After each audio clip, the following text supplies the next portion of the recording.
Chapter Kritika book पढ़ाया जा रहा है। कृतिका में आपको 3 चैप्टर पढ़ना है। उसमें से पहला चैप्टर इस जल प्रलय में वो आपको नहीं पढ़ना है, इसलिए चैप्टर 2 आज पढ़ाया जा रहा है। चैप्टर 2 में मेरे संग की औरतें, और ये इसकी लेखिका है मृदुला गर्ग। ये एक संस्मरण है। संस्मरण का अर्थ होता है किसी की याद में कोई चीज लिखा जाता है तो उसको संस्मरण कहा जाता है। इसमें वो एक पात्र है लेखिका मृदुला गर्ग, लेखिका की नानी, नाना और माँ, लेखिका की परदादी और 5 बहनें। 5 बहनों में से मंजुला भगत सबसे बड़ी लेखन कार्य करती है, ये भी लेखिका है। मृदुला गर्ग जो लेखिका भी है। बिहार के विवाह बिहार के डालमिया नगर में हुआ था, ये पिछड़ा वर्ग में है। और रेणु और चित्रा ये बीच की 2 बहनें हैं, लेखन कार्य से दूर है ये लोग लेखिका नहीं बनी। चौथा नंबर में है आपको, चौथा ये 5वां नंबर में आपको अचला, जो सबसे छोटी अंग्रेजी में लेखन कार्य करती है। और 5वां नंबर में एक भाई है, एकमात्र भाई है जो हिंदी लेखक है, राजीव। विवाह का शर्त इस परिवार का था कि BA पास, उम्र कम से कम 19 वर्ष, और लेखिका के नाना के दोस्त का नाम है प्यारेलाल शर्मा। अब चलिए चलते हैं। पहले लेखिका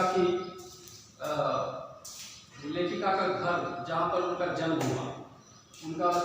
हुआ, तो पहले लेखिका की माँ का जन्म हुआ।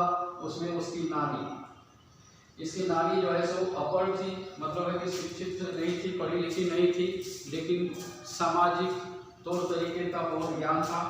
और साथ में देश दुनिया की खबरें भी रखती थी। वो अपढ़ होने के साथ साथ भी एकदम सिंपल सा लिबास में रहती थी, और किसी प्रकार का कोई उसमें भेदभाव नहीं था, किसी से कोई गिला शिकवा नहीं था, वो एकदम सीधी सादी रहती थी। लेखिका की जो नाना है, वो नाना जो है विदेश में बैरिस्टरी पढ़ने के लिए इंग्लैंड गए, और इंग्लैंड से पढ़ करके जब आए तो एकदम पूरी तरह से अंग्रेजियत, यानी अंग्रेजी पहनावा, खाना पीना, ठाट बाट सारा अंग्रेजों जैसा हो गया उनका। और चूंकि बैरिस्टरी यानी वो वकालत पढ़ करके आए थे, तो इसकी नानी के साथ इसका किसी प्रकार का कोई शिकायत नहीं, वो जैसा रहता था वो रहता था। और इसमें नानी, लेकिन बात रही कि लेखिका की माँ का जब विवाह का समय आया, देखिए अभी लेखिका पैदा नहीं हुई, लेखिका की माँ का विवाह नहीं हुआ। लेखिका की माँ की जब विवाह का समय आया तो इसकी नानी जो है सो मुखर हो गई। कहने का मतलब है कि ये इसकी नानी उसके नाना के दोस्त को प्यारेलाल शर्मा को बुलाया, अपने पति से बात नहीं की, उसके दोस्त को बुला कर और उसको सामने बुला करके ये कहा कि मेरी बेटी का विवाह एक ऐसे घर में होना चाहिए जो स्वतंत्रता सेनानी हो। शायद ये कहानी उस समय लिखी गई थी जिसमें हमारा देश आज़ाद नहीं हुआ था, स्वतंत्र नहीं हुआ था, तो वो स्वतंत्रता सेनानी हो, देश सेवा हो। ये साहबों वाला घर नहीं चाहिए, मेरी बेटी का विवाह वहाँ होना चाहिए। और एकदम साफ शब्दों में प्यारेलाल शर्मा को, यानी उसकी लेखिका के नाना के दोस्त को कहा, अपने पति से बात नहीं। अब पति से बात नहीं करने के बाद प्यारेलाल शर्मा, आप जानते हैं कि दोस्त को जब बोल दिया गया तो उसके पिताजी को खबर चली गई। ऐसे ही लड़का जो होनहार था, देश सेवा में लगा हुआ था, स्वतंत्रता सेनानी में भाग लेता था, तो ऐसे लड़के से उसका विवाह हो गया। अब विवाह होने के बाद जो है लेखिका की माँ का विवाह हो गया। अब लेखिका का माँ का विवाह हो गया तो उस ससुराल आ गई। अब ससुराल में उसका कौन सा, तो देखिए लेखिका के साथ में यहाँ पर लेखिका की माँ और नानी 2 औरतें हो गई। मेरे संग की औरतों में 2 औरतें यहाँ हो गई। अब लेखिका की परदादी, अब परदादी जो थी यानी लेखिका की पिताजी का दादी, तो उसमें से 5 बहनें, ये इसके परिवार में जो है वो लड़की पैदा नहीं हुई थी, इसलिए उसकी परदादी ने मंदिर में बाकायदा जा करके मन्नत मांगी कि हे भगवान, मेरे घर यदि बेटी का पैदा होता है तो हम आपको प्रसाद चलाएंगे, यहाँ तीर्थ जाएंगे, वहाँ तीर्थ जाएंगे। इस तरह से उन्होंने घोषणा की, और ये घोषणा आकर के घर में भी सबको बता दिया कि मैंने जाकर के मंदिर में बेटी होने का वरदान मांगा। आप जानते हैं कि उस समय भी बेटी को लोग जन्म लेने अच्छा नहीं समझते थे, आज के लोग भी अच्छा नहीं मानते हैं। लोग मानते हैं कि बेटा ही जन्म हो, लेकिन बेटी आज इतना आगे बढ़ गई है कि हर क्षेत्र में बेटियां आगे बढ़ी है और अपने अधिकार की रक्षा कर रही है, अपना आत्मनिर्भर भी बन रही है।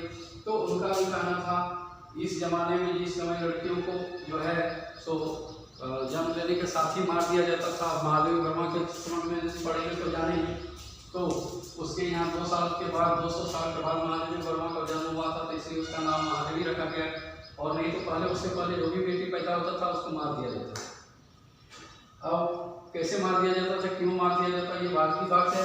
इसमें से ये जब वरदान मांगी तो एक के बाद ये 5 बहनें पैदा हुई। 5 बहनों के बाद एक बेटा पैदा हुआ जिसका नाम राजीव था, एकमात्र है। सबसे बड़ी मंजुला थी। मंजुला शादी करने के बाद किसी भगत से उन्होंने विवाह कर लिया, इसलिए मंजुला भगत हो गई। दूसरा है, ये सबसे बड़ी लेखन कार्य करती है, ये लेखिका है। दूसरा है मृदुला का, जो यहाँ लेखिका ही है। यह इसका विवाह बिहार के पिछले स्थान पर डालमिया नगर में हुआ था। इस समय यहाँ पर जो लोग होते थे काफ़ी पिछड़े हुए थे, सिनेमा देखने के लिए जाते थे तो अपने हस्बैंड यानी अपने पति के साथ नहीं जाते थे, बल्कि अलग औरतें अलग समूह बना करके जाती थी और पुरुषें अलग समूह बना के जाती। तो लेखिका को ये सब अच्छा नहीं लगता था, तो बाद में वो पुरुष और स्त्री मिल करके नाटक मंडल भी बनाया और उसमें नाटक चला। और आपको जान करके आश्चर्य होगा कि पहले सिनेमा भी बनता था तो हीरोइन कोई लड़का ही बनता था जो लड़की का ड्रेस पहन करके रोल करता था। बाद में आजकल लड़के और लड़कियाँ अलग अलग रोल करती हैं, किसी का पति बन जाता है, किसी का बहन बन जाता है, कोई किसी का माँ बन जाता है, कोई किसी सब काम करने के लिए जाते हैं। कोई किसी का कोई रिश्तेदार नहीं है, बल्कि नाटक में वो उसका किरदार निभाता है। तो इस तरह से आज के ज़माने में ये होता है, लेकिन उस जमाने में नहीं होता। तो ये उसके बाद जो है सो अचला, ये रेणु और चित्रा बीच की 2 बहनें हैं। ये लेखन कार्य से दूर, ये लोग कोई किसी प्रकार का लेखन कार्य नहीं करते। उसमें से रेणु आगे पढ़ना नहीं चाहते, आगे नहीं पढ़ना चाहते क्योंकि बोले कि नहीं हमको इंटर हो गया पढ़ाई और हम आगे नहीं पढ़ेंगे। तो और अगर मान लीजिए पढ़ना है तो क्यों पढ़ना है, हमको बता दिया है कि हमको BA क्यों पास करना है। उसके घर में बता दिया गया कि इस घर का नियम है कि किसी लड़की का अगर विवाह होगा तो उसको कम से कम न्यूनतम शिक्षा BA पास होना चाहिए, उम्र कम से कम 19 वर्ष होगा, उसके बाद ही उसका विवाह होना तय होगा, यानी उसका विवाह किया जा सकता है। अब ऐसी स्थिति में जो है तो उसको BA तक पढ़ना ही पड़ा।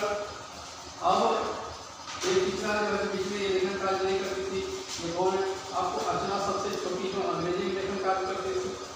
अब रही बात कि राजीव एकमात्र भाई जो हिंदी लेखक बन गया।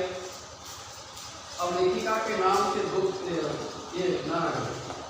अब रही बात कि इसके घर आते हैं, लेखिका के माँ का विवाह हो गया, इसकी 5 बेटियाँ हो गई, 1 बेटा हो गया। किसी के घर में इसकी माँ बिल्कुल भी कोई काम नहीं करती थी। इसकी सास कहती थी कि मेरी बहू तो ये पोछे की तरह है, तो वो पोछो और पोछे पर काम की। ये भी सिर्फ किताबें पढ़ती थी, कुछ लिखती थी और घर का कोई काम नहीं, क्योंकि घर में सब नौकर चाकर रहते थे, नौकर चाकर ही सारे काम करते थे, इसलिए इसको कोई काम करने की जरूरत नहीं पड़ता।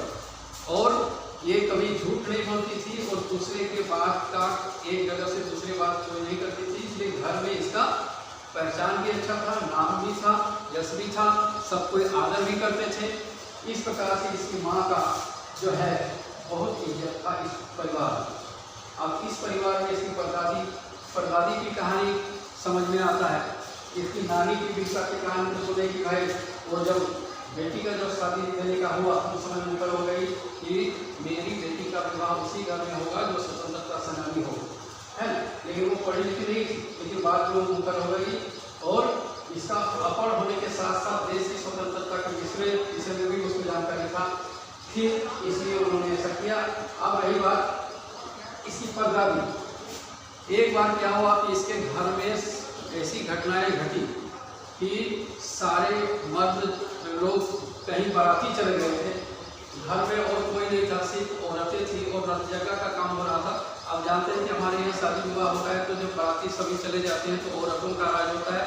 उस दिन औरतें नाच गान करती हैं, रात भर जागती हैं। एक उसी सब दरमियान क्या होता है कि एक दिन उसकी परदादी, उसी रात को परदादी नाच गान पे थोड़ा शोर शराबा हो रहा था, इसलिए उसने कमरा बदल लिया, दूसरे कमरे में जाकर के सो गए। अचानक जो है एक चोर उसी कमरे में संजोग से आकर के घुस जाता है। अब चोर जब संजोग से घुस जाता है तो उसकी दादी बोली कौन? तो चोर बोलता है कि मैं चोर। बोले इधर आ। वो सामने चला गया, वो हक्का बक्का हो गया कि चोर बोलने के बाद भी हमको बुलाया जा रहा। उसने उसको लोटा थमा दिया और बोला कि कुएं से पानी भर करके ला, मुझे प्यास लगी। वो चला गया। अब दरबार उसको देख लेता है। अब जब उधर से पानी लेकर के आ रहा था तो उसको दबोच लिया और उसको उसके परदादी के पास ले आया। परदादी के पास जब लाया गया तो उसने कहा कि पानी पिला। वो लोटे से लेकर के पानी पिया। पानी पिलाने के बाद जो है वो जितना पानी बच गया उसका झुटन पानी उस चोर को पिला दिया। अब उसकी परदादी बोली कि अब तुम मेरा झुटन पानी पी लिया और इस तरह से तुम मेरा बेटा हो गया, अब तुम चोरी कर या खेती कर। इस तरह से वो चोर जो है हक्का बक्का रह गया और उस दिन से उसका हृदय परिवर्तन हो गया। उसने चोरी छोड़ करके खेती कर दिया। इसका कहने का तात्पर्य है कि आदमी को अगर प्यार के रास्ते से समझाया जाए तो कुछ भी समझ सकता है। अब उस दिन से वो चोरी करना छोड़ दिया, यानी चोर जो है इंसान बन गया। अब नहीं उसकी परदादी तो ये 5 बहनों का हो गया। अब नहीं कि लेखिका मृदुला गर्ग का विवाह हो गया, इसके बच्चे भी हुए। अब इसके पति का ट्रांसफर जो है दूसरी जगह पर हो गया, कर्नाटक में हो गया, ऐसे जगह पर जहाँ कोई अंग्रेजी स्कूल नहीं था। अब अंग्रेजी स्कूल नहीं था तो वहाँ पर जब गए तो उन्होंने बिशप यानी जो ईसाई का एक संस्था होता है बिशप, तो उस वहाँ पर जाकर के वो बोली कि भाई इस क्षेत्र में से एक अंग्रेजी मीडियम का जो है स्कूल, इंग्लिश मीडियम का स्कूल जो है खोला जाए। तो उसने साफ कह दिया कि भाई अंग्रेजी मीडियम का स्कूल हम वहाँ नहीं खोल सकते। अगर आप गारंटी देते हैं कि वो स्कूल 100 साल तक चलेगा तो हम वहाँ पर स्कूल खोल सकते हैं, अन्यथा हम नहीं खोल सकते हैं। तो इसको बहुत गुस्सा लगा कि आदमी का कोई गारंटी नहीं है वो 100 साल बचेगा कि नहीं बचेगा। आप बोलते हैं कि 100 साल के बाद जो है सो ये स्कूल चलेगा तब हम स्कूल खोलेंगे। अंत में अपने प्रयास से उन्होंने एक स्कूल का निर्माण किया, एक स्कूल खोला मृदुला गर्ग ने खुद सरकार की सहायता से, और उसमें 3 भाषाओं का सम्मिश्रण किया गया, जिसमें से इंग्लिश, कन्नड़ और हिंदी 3 भाषाओं को मिला करके एक स्कूल खोला और वो स्कूल बहुत ही सुंदर ढंग से चला। बात रही कि लेखिका चाहती थी कि मेरे बच्चे को अच्छा ज्ञान, अच्छी शिक्षा मिले, लेकिन वो अंग्रेजी माध्यम का कोई वहाँ पर स्कूल नहीं था। इसके कारण से उन्होंने जब बिशप को खोलने के लिए बोला गया स्कूल तो उसने मना कर दिया। तो खुद जो उसने विद्यालय खोला और उस विद्यालय में उसके बच्चों को शिक्षा मिला। इस तरह से जो है सो लेखिका समाज सेवा के साथ, लेखिका के साथ साथ समाज सेवा भी विकास की। इस तरह से मेरे संग की औरतों में मृदुला गर्ग की नानी, माँ और 5 बहनों के जिंदगी से जो कहानी बनी वही है मेरे संग की औरतें। और इस तरह से इस कहानी में यही शिक्षा मिलती है कि अगर सहयोग से काम लिया जाए तो सब कुछ हो सकता है। और उस ज़माने में भी लड़कियां आत्मनिर्भर बनना चाहती थी और लड़कियां जो है सो किसी से कम नहीं है और वो भी अपने आत्मनिर्भर बन सकती है, वो चाहे कहीं भी जो जाए। इस तरह से ये कृतिका का कैरेक्टर है आपको मेरे संग की औरतें, इसकी लेखिका है मृदुला गर्ग और ये 5 बहनें, एक भाई, लेखिका की परदादी और नाना नानी, माँ, ये सारे मिलाकर के ये स्टोरी बनता है आपका। आज के लिए बस इतना ही और इसके प्रश्नोत्तर आपको लिखा दिया जाएगा। आज के लिए बस इतना ही, धन्यवाद।